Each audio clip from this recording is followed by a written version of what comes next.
আমরা আগামী দিনে পূর্ণাঙ্গ শরিয়া কায়েম করার স্বপ্ন দেখি।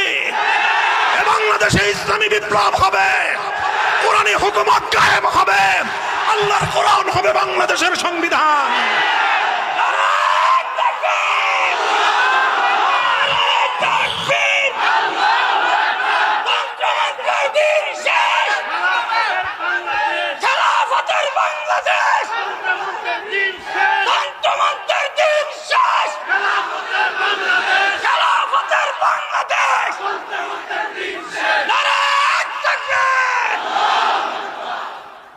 ওলামায়ে উম্মতকে বলবো, সবাই যার যার জায়গায় কাজ করতে থাকি, আর আল্লাহর এই জমিনে ইসলামকে বিজয়ী করবার যেই চলমান আমাদের যে সংগ্রাম, প্রত্যেকে যার যার জায়গা থেকে এই সংগ্রামকে আমরা সহযোগিতা করতে থাকি।